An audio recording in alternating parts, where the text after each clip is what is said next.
کہ جب وہ کسی شے کا ارادہ فرماتا ہے انما امرہ اذا اراد شیئا، یعنی اللہ کی شان یہ ہے، اللہ کا کام تو یہی ہے کہ جب وہ کسی چیز کا ارادہ فرماتا ہے تو اس سے فرماتا ہے کن، اے چیز کی ہو جا، فیکون، بس وہ شے ہو جاتی ہے۔ اس کی تفسیر آپ تو رو بھی آوی رہ جاؤں، یعنی اللہ کی شان یہ ہے کہ جب وہ کسی چیز کی تخلیق کا ارادہ فرماتا ہے، جب وہ کسی چیز کو پیدا کرنا چاہتا ہے تو اس کی شان یہ ہے کہ اسے مخلوق کی طرح دیگر چیزوں کی حاجت نہیں پیش آتی، کسی چیز کو بنانے کے لیے اس کے مواد کی ضرورت نہیں پڑتی، بلکہ اس کی شان اعلیٰ یہ ہے کہ بس اس شے سے وہ فرماتا ہے کن، اے شے تو ہو جا، بس وہ شے مارز وجود میں آ جاتی ہے۔ اب ہم اور آپ آئیے اور ذرا پتہ لگائیں قرآن و احادیث کی روشنی میں کہ اللہ کی شان تو یہ ہے کہ لفظ کن سے وہ کسی شے کو پیدا فرما دیتا ہے۔ آخر وہ کون سی چیز ہے، آخر وہ کون سی شے ہے جس سے پہلے سب سے پہلے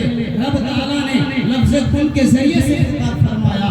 آخر وہ کون سی شے ہے کہ رب نے اپنا کن سب سے پہلے اس سے فرمایا؟ یعنی اول خلق کون ہے، سب سے پہلی مخلوق کون ہے، سب سے پہلے رب تعالیٰ نے آخر لفظ کن کے ذریعے سے کس چیز کی تخلیق فرمائی تھی؟ آئیے احادیث طیبہ کا ہم مطالعہ کرتے ہیں۔ ایک حدیث پاک ہے مصنف عبد الرزاق کے اندر، یہ کوئی چھوٹے موٹے محدث نہیں ہے، یاد رکھیں یہ وہ محدث ہیں جو امام بخاری رضی اللہ تعالیٰ عنہ کے دادا استاد ہیں، یعنی آپ کے استاد کے بھی استاد ہیں۔ محدث عبد الرزاق اپنی تصنیف مصنف عبد الرزاق کے اندر ایک حدیث لے کر کے آئے، اور اس حدیث کو ہم حدیث نور سے بھی جانتے ہیں۔ اس کے راوی ہیں حضرت جابر رضی اللہ تعالیٰ عنہ، اللہ کے جلیل القدر صحابی ہیں، بارگاہ رسالت میں حاضر ہیں، عرض کرتے ہیں یا رسول اللہ بِأَبِي أَنْتَ وَأُمِّي، اے اللہ کے رسول میرے ماں باپ آپ پر قربان ہو، اخبرنی عن اول شیء خلقہ اللہ تعالیٰ قبل الاشیاء، اے اللہ کے رسول آپ مجھے خبر دیجئے، آپ ہمیں بتائیے کہ اللہ تعالیٰ نے سب سے پہلے کس چیز کو پیدا فرمایا ہے؟ آگے آقا کا جواب سنیے، سرکار نے ارشاد فرمایا یا جابر، اے جابر، علماء فرماتے ہیں سرکار نے حضرت جابر کے سوال کو پسند فرمایا، یہی وجہ ہے کہ جب جواب دینے کی باری آئی آپ نے نام لے کر کے پکارا، کہا اے جابر، مطلب یہ ہے اے جابر تم نے سوال بڑا اچھا کیا ہے، تمہارا سوال بڑا عمدہ ہے، تم یہ جاننا چاہتے ہو سب سے پہلے اللہ پاک نے کس چیز کو بنایا ہے؟ تو سنو اب آقا آگے ارشاد فرماتے ہیں خلقہ اللہ تعالی قبل الاشیاء نور نبی کا من نورہ، اے جابر سنو اللہ پاک نے سب سے پہلے تیرے نبی کے نور کو پیدا فرمایا، اپنے نور سے پیدا فرمایا۔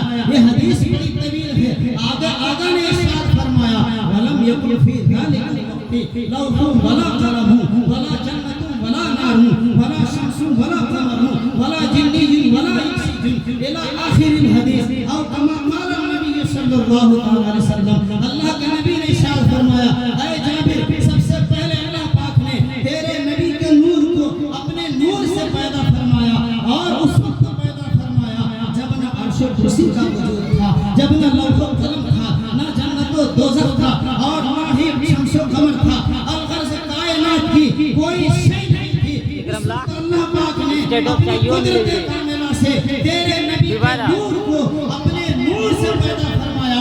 اب ہمیں معلوم ہو گیا کہ جو سب سے پہلے مخلوق ہیں، جو اول الخلق ہیں، جس کی طرف رب قدیر نے لفظ کن سے سب سے پہلا خطاب فرمایا تھا، لفظ کن کا جو سب سے پہلا مخاطب تھا وہ کوئی اور نہیں بلکہ وہ ہم سب کا آقا نبی آخر زمان کا نور تھا، اور نبی اکرم ہی کی نور ہے، یہ اول الخلق ہے اور سب سے پہلے مخلوق ہے۔ نعرہ تکبیر، نعرہ رسالت، علماء اہل سنت، جشن عید میلاد النبی، نعرہ تکبیر۔ آئیے اب آپ ہمیں اسی سے متعلق ایک دوسری حدیث پاک سناتا ہوں، اور یہ حدیث پاک مسلم شریف کے اندر موجود ہے۔ اس کے راوی ہیں حضرت عبادہ ابن صامت رضی اللہ تعالیٰ عنہ، حضرت عبادہ قدر صحابی ہیں، عبادہ ابن صامت سے روایت ہے آقا کریم صلی اللہ تعالیٰ علیہ وسلم نے ایک موقع پر ارشاد فرمایا اول ما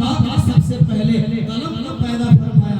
فقال اکتب، قلم کو پیدا کرنے کے بعد رب تعالیٰ نے قلم سے ارشاد فرمایا اے قلم لکھو. قال ما اکتب، قلم نے عرض کیا اے پروردگار میں کیا لکھوں؟ اللہ پاک نے ارشاد فرمایا اکتب، لکھو ما کانا، جو ہو چکا ہے، وما ہوا قائم الی یوم القیامہ او کما قال النبی، یا وہ لکھو جو قیامت تک ہونے والی چیز ہے. حضرات آپ ذرا اپنے ذہن و فکر کو حاضر کیجئے، میری طرف توجہ کیجئے اور غور سے سنیے. آپ نے پہلی حدیث سنی، وہاں سے ہمیں یہ معلوم ہوا کہ سب سے پہلے اللہ پاک نے اپنے نبی کو نور کو پیدا فرمایا. اور مسلم شریف کی حدیث یہ کہہ رہی ہے، یہ بھی صحیح حدیث پاک ہے، حضرت عبادہ اس کے راوی ہیں. اس حدیث پاک میں ہے کہ سب سے پہلے اللہ پاک نے قلم کو پیدا فرمایا. اب بظاہر دونوں حدیثوں کے درمیان تعارض ہو گیا، بظاہر دونوں حدیثوں کے درمیان ٹکراؤ ہو گیا. ایک حدیث یہ کہہ رہی ہے سب سے پہلے اللہ پاک نے نبی کے نور کو پیدا فرمایا ہے، دوسری حدیث یہ کہہ رہی ہے سب سے پہلے اللہ پاک نے قلم کو پیدا فرمایا ہے. اب ہم مانے تو کس کو مانے؟ وہ والی حدیث پر عمل کریں یا حضرت عبادہ کی حدیث پر عمل کریں؟ اپنی اپنی جگہ پر دونوں احادیث صحیح ہے. اب آئیے محدثین کی بارگاہ میں قربان جائیے، محدثین کے علم حدیث پر، تفہیم حدیث پر، افہام حدیث پر قربان جائیے. ملا علی قاری کی بارگاہ میں چلتے ہیں. جریر القدر محدث حدیثوں کو بیان کرنے کے بعد ایک ایسی بات کرتے ہیں جس سے دونوں حدیثوں پر عمل ہو جائے گا، دونوں حدیثیں اپنی اپنی جگہ صحیح ہوگی. ملا علی قاری فرماتے ہیں آپ سنیں تین طرح کی ہوا کرتی ہے، یعنی ابتدا کی تین قسمیں ہیں. یعنی کہ کوئی شے اگر سب سے پہلے ہو یہ تین طریقے سے ہو سکتا ہے. سب سے پہلی چیز کو کہتے ہیں ابتدائی حقیقی، دوسری چیز ہے ابتدائی اضافی اور تیسری چیز ہے ابتدائی عرفی. آئیے میں اس کو ذرا آسان کر دیتا ہوں. ابتدائی حقیقی کا مطلب ہے وہ چیز جو سب سے پہلے ہو، جس سے پہلے کوئی چیز نہ ہو. اور ابتدائی اضافی کا مطلب یہ ہوتا ہے جو کسی نہ کسی شے سے پہلے ہو، یعنی وہ اخیر میں نہ ہو، وہ کسی سے پہلے ضرور ہو. ہاں یہ ہو سکتا ہے اس سے پہلے بھی کوئی چیز ہو. ابتدائی عرفی کا مطلب یہ ہوتا ہے کہ وہ چیز جو ہے مقصود سے پہلے ہو. اب ملا علی قاری دونوں حدیث کو بیان کرنے کے بعد آپ فرماتے ہیں جو حدیث نور ہے، جو حضرت جابر کی روایت ہے، وہ ابتدائی حقیقی پر محمول ہے. اور جو مسلم شریف کی حدیث ہے، جو حضرت عبادہ کی حدیث ہے، یہ ابتدائی اضافی پر محمول ہے. اب مطلب یہ ہوگا کہ سب سے پہلے اللہ پاک نے اپنے نبی کو نور کو پیدا فرمایا اور اس کے بعد قلم کو پیدا فرمایا. یہ الگ بات ہے کہ قلم کے بعد دیگر چیزوں کو بھی پیدا فرمایا.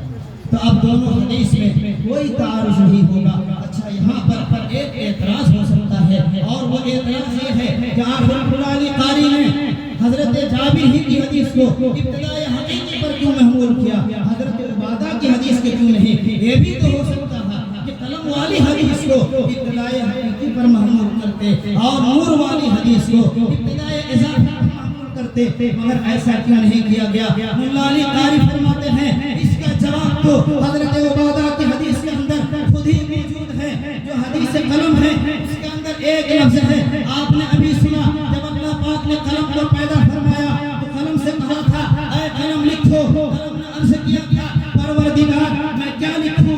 حدیث پاک میں ہے اکتب ما کانا، اے قلم لکھو کیا لکھوں؟ جو ہو چکا تھا اسے بھی لکھو اور جو ہونے والا ہے اسے بھی لکھو. اب آپ ذرا سوچیں اگر سب سے پہلے اللہ نے قلم ہی کو پیدا فرمایا تھا تو آخر وہ کون سی چیز ہے جسے حدیث پاک کے اندر ما کانا سے تعبیر کیا گیا اور یہ کہا گیا اسے لکھو جو ہو چکا تھا؟ تو یہ حدیث خود بتا رہی ہے کوئی بھی چیز ہے جس کی پیدائش اور جس کی تخلیق قلم سے پہلے